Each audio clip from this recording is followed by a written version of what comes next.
Labdien! Es esmu Gints, Hortus Digital Microsoft Dynamic Navision konsultants. Šajā nodarbībā vēlamies jums parādīt ražošanas moduļu darbību. Apskatīsim ražošanas izejmateriāla specifikāciju, darba centra un ražošanas maršrutu izveidošanu un pievienošanu ražojamajai precei un ražošanas pasūtījumu izveidošanu. Pirms ražošanas procesa uzsākšanas sistēmā jābūt izveidotām preču kartēm izejvielām un gatavajai precei. Tāpat sistēmā jāizveido ražošanas IMS, tās ir ražošanas receptes, to izejvielu un starpproduktu saraksts, no kuriem tiks izveidots gala produkts. Darba centri, pieejamie resursi, elektrība, gāze, darba algas un tam līdzīgi, un maršruti, patērējamo resursu daudzums vai ilgums konkrētās produkcijas saražošanai.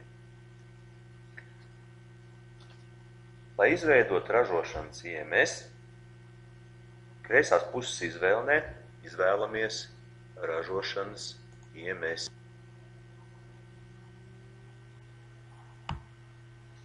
Izvēlnē izvēlamies jauns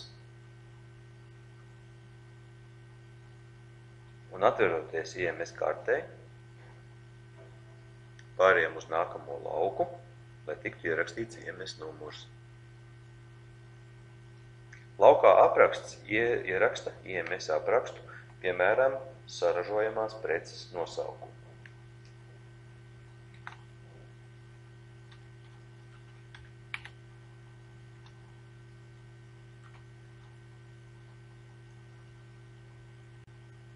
Laukā mērvienības kods. Kodu izvēlas no saraksta.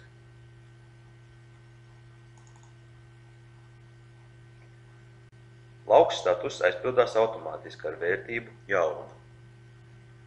Pēc receptes veidošanas pabeigšanas status laukā ir jānomaina uz certificēts, lai recepte būtu izmantojama ražošanā. Ja nepieciešams izdarīt izmaiņas receptē, statusu nepieciešams nomainīt uz izstrādes stadijā.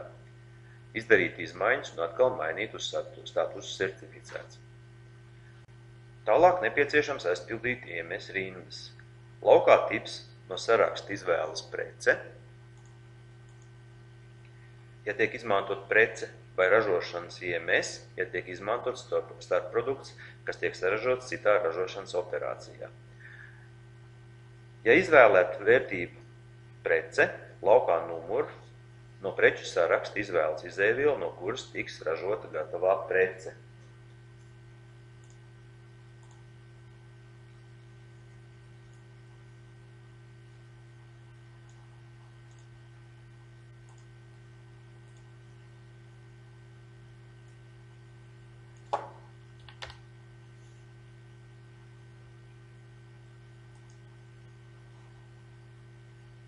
Laukā daudzums uz ieraksta vienai saražojamās preces vienībai nepieciešamo izvēlētās izejvielas daudzumu. IMS tiek aizpildītas tik rindas, cik komponenti ietilpst gatavajā precē.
Kad visi komponenti ierakstīti ražošanas IMS, izvēlas statusu certificētu. Un izvēlas labi, lai aizvērtu IMS logu. Lai izveidot darba centru, kreisās puses izvēlnē izvēlas darba centri.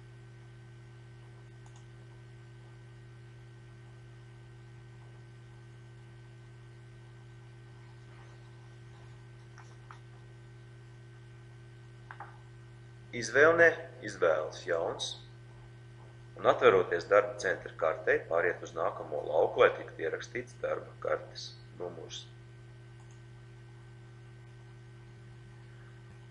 Laukā nosaukums ieraksta darba centra nosaukumu,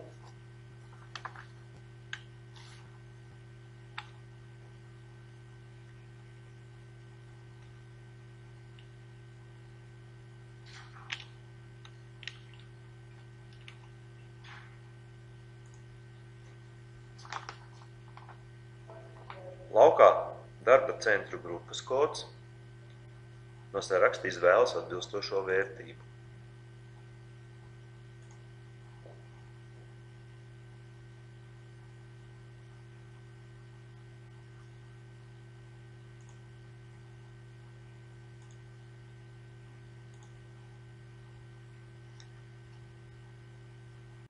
Sadaļas grāmatošana laukā tiešā vienības pašizmaksa ieraksta vienības pašizmaksu atbilstoši mērvienības kodam, kurš norādīts tab plānošana.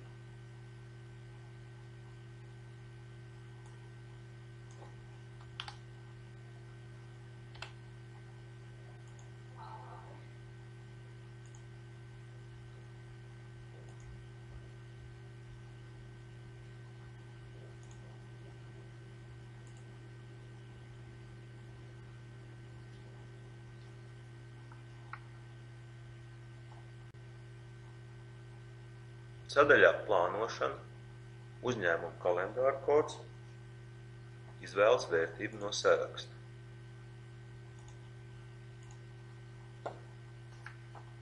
Izvēlas labi, lai aizvērtu darba centra logu. Katram ražošanas procesā izmantotajam resursam tiek izveidots atsevišķs darba centrs, kur tiek apvienoti maršrutā. Lai izveidotu maršrutu, kreisās puses izvēlnē izvēlas maršruti.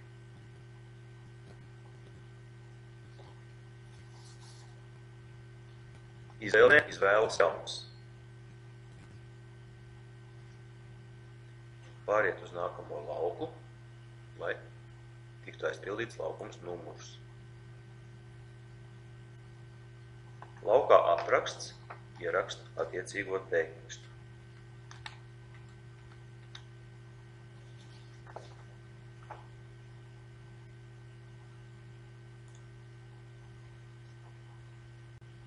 Lauks statusi automātiski aizpildīts ar vērtību jauns. Pēc maršruta izveidošanas pabeigšanas status ir jānomaina uz certificēts.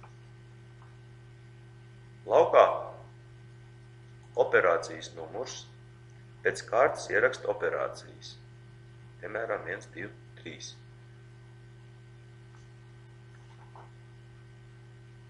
Laukā tips izvēlas vērtību darba centrs. Laukā numurs izvēlas vienu no darba centriem, ko esam izveidojuši šai precei.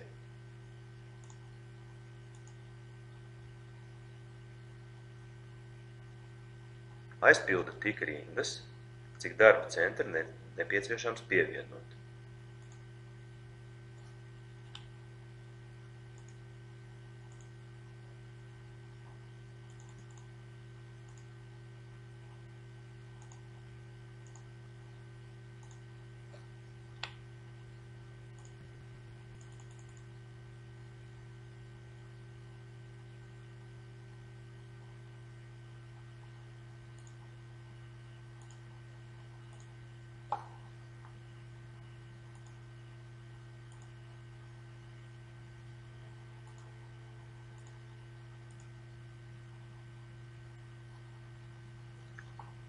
izvēles labi, izvēles statusu certificēts un izvēles labi, lai aizvērtu maršruta logu. Kad izveidots IMS un maršruts, izgatavojamās preces kartē nepieciešams norādīts, kāds IMS un maršruts tiks izmantots šīs preces ražošanā. Tādēļ izvēlamies prece,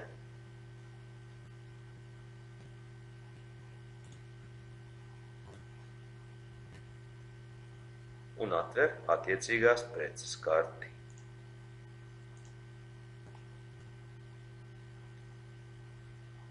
Sadaļā Papildināšana, laukā Papildināšanas sistēma izvēlas ražošanas pasūtījums.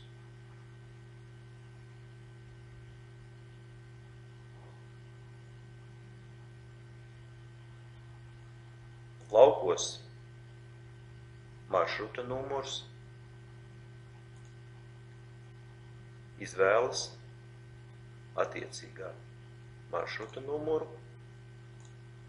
un laukā ražošanas IMS izvēlas attiecīgo IMS numuru. Izvēlas labi, lai aizvērtu preces karti. Kad izveidoti darba centri, maršruti, izēvielu materiālu specifikācijas, maršruti un IMS piesaistīti precei, iespējams izveidot ražošanas pasūtījumu.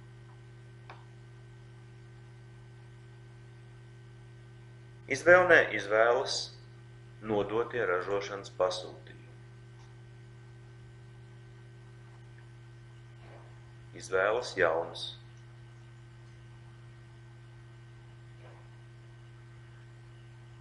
Pārējot uz nākamo lauku, tiek aizpildīts lauks numurs. Laukos apraksts un apraksts 2 ieraksta pasūtījumu aprakstu.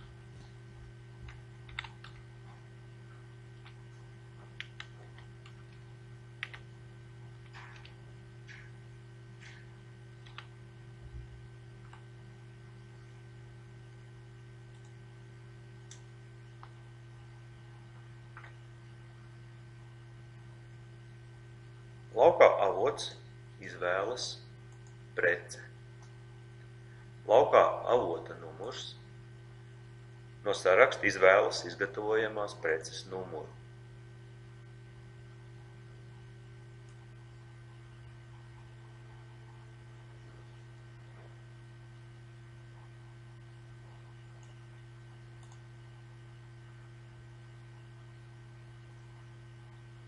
Laukā daudzums norāda vienību skaitu, cik prece tiks saražota.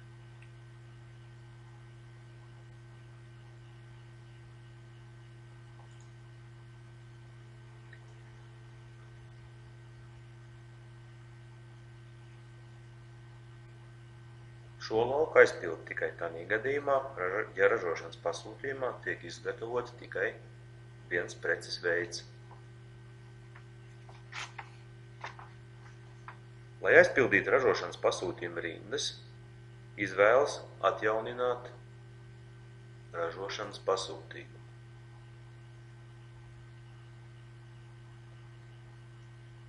Spiež labi, lai aizpildītos ražošanas pasūtījuma rindas.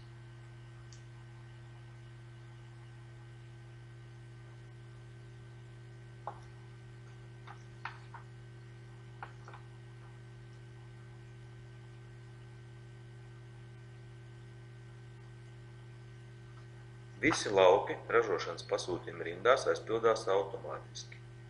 Jāpārbauda, vai aizpildījies lauks, novietojuma kods, lai norādītu noliktavu, kurā tiks novietota prece pēc ražošanas.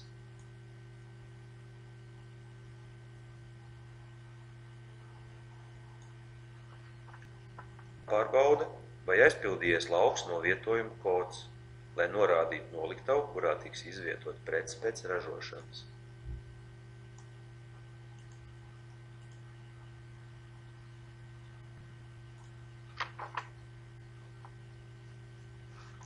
Lai iegrāmatotu pārdošanas pasūtījumu vai apskatītu izēvielas un resursus, kas nepieciešams preces ražošanai, nepieciešams atvērt ražošanas žurnālu. Izvēles rinda, ražošanas žurnāls.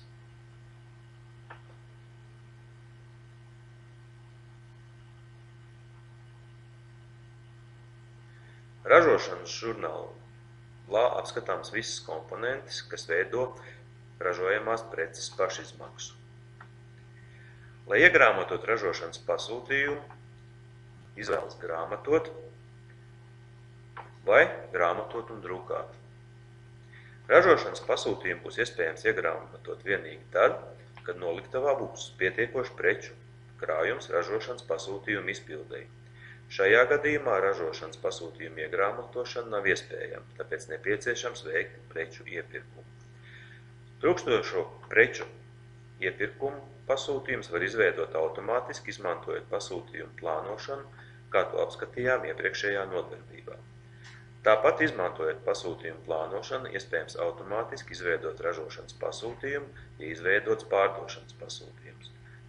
Pamatojoties uz nodarbībā iegūtajām zināšanām, pamēģiniet patstāvīgi izveidot ražošanas IMS, darba centrus, maršrutu, pievienot IMS un maršrutu precei un izveidot ražošanas pasūtījumu. Paldies!